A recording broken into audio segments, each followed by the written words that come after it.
मीना नाईक मीनाज किचनमध्ये आपल्या सर्वांचं पुन्हा एकदा स्वागत करते. माझ्या या अगोदरच्या रेसिपी आपल्याला खूप आवडल्या, भरभरून आपण कमेंट्स केली, प्रतिसाद दिला, त्याबद्दल खूप खूप धन्यवाद. या पुढची रेसिपी मी तुमच्यासाठी एकदम चटपटीत अशी घेऊन येत आहे, मिसळ. तोंडाला पाणी सुटलं ना? बघूया तर मग साहित्य आणि कृती. आता आपण साहित्य बघूया. मटकी, टमॅटो, कांदा हा आपण भाजून घ्यायचा आहे, नंतर खोबरंही भाजून घ्यायचं आहे, आलं लसूण, जिरं, कोथिंबीर, धणं, भरपूर कढीपत्ता, लाल कलर येण्यासाठी काश्मीरी मिरची पावडर, आणि हा कांदा लसूण आपला कोल्हापुरी मसाला असतो तो, आणि चवीसाठी मीठ.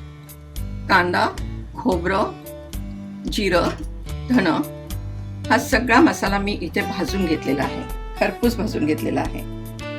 आणि हा सगळा मिसळ झाल्यानंतर वर टाकायला फरसाण, हे खूप महत्वाचं आहे. मी 4 चमचे तेल टाकलेले अगोदर गरम करायला ठेवलेले.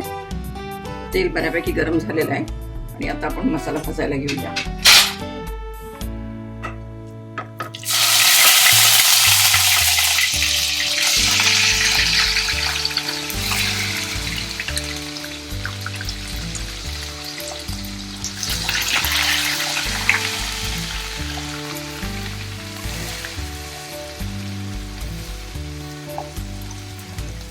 आणि हा मसाला अगदी तेल सुटेपर्यंत भाजून घ्यायचा आहे आपण. यात टाकूया आता कांदा लसूण चटणी. हा मसाला फार महत्वाचा आहे. हा जवळजवळ सातारा आणि कोल्हापूर साईडला वर्षभराचा करून ठेवलेला असतो आणि त्यातच सगळे पदार्थ आम्ही करतो. आणि आता तिखटासाठी काश्मीरी मिरची,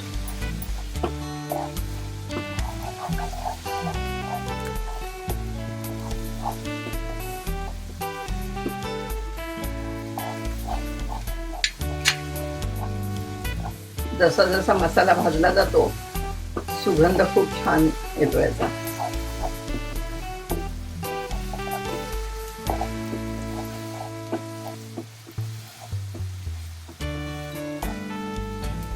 तेल बऱ्यापैकी सुटायला लागले. आता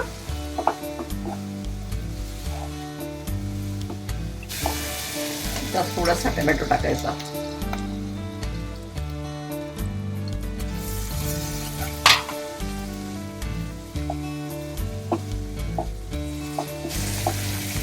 टोमॅटो पण चांगला भाजत आलाय आता, कारण आपण त्याला बारीक चिरून घेतला होता अगोदर.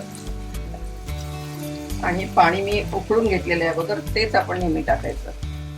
कुठलाही पदार्थ करताना गरम पाणीच टाकायचं. बघा मस्त कट दिसतोय आता याचा, आणि गरम पाणी टाकल्यामुळे छान कट दिसतो त्याचा, असं तर्रीदार मिसळ होते. मग आमच्या कांदा लसूण मसाल्यामध्ये सगळे गरम मसाले असतात, म्हणून यात मी वेगळा काही गरम मसाला टाकलेला नाही. फक्त धनं जिरं टाकले एक्स्ट्रा, कारण त्याचा सुगंध खूप छान येतो ताजा भाजल्यामुळे. आपला मसाला भाजून झालेला आहे आता. यात आपण आता मटकी टाकूया.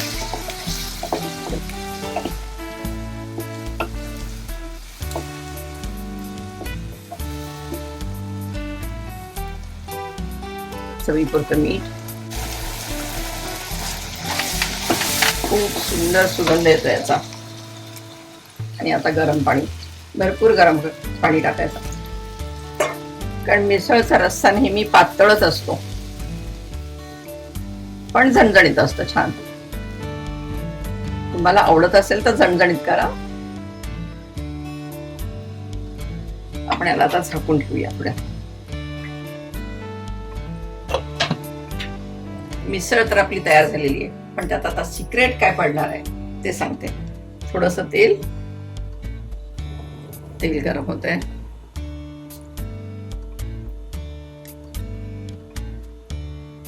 मोहरी, कढीपत्ता आणि लाल 2 मिरच्या.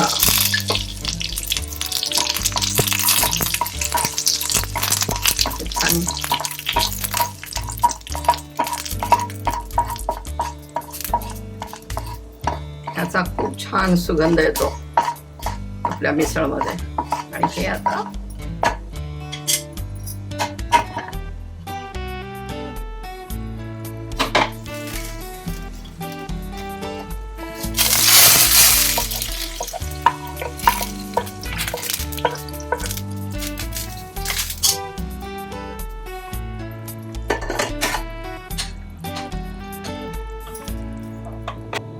एवढीच पातळ करायची, जास्त पातळ किंवा जास्त घट्ट नाही करायची.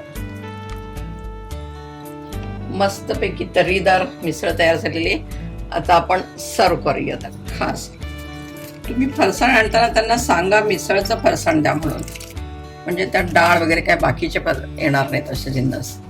मस्त मिसळचं खास मिळतं फरसाण वेगळं. हे असं टाकायचं, त्याच्यावर मस्तपैकी कांदा,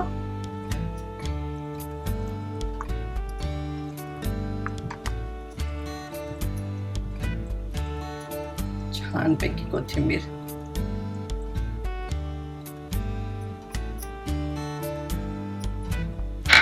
तयार आपली मिसळ.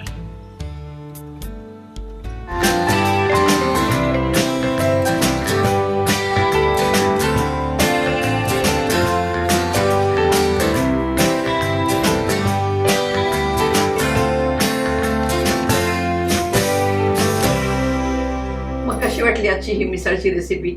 चटपटीत आणि झणझणीत आहे ना चांगली? मग नक्की कमेंट्स करा. मग माझ्या मीनाज किचन ह्या यूट्यूब चॅनलला लाईक करा, शेअर करा आणि सबस्क्राईब करा.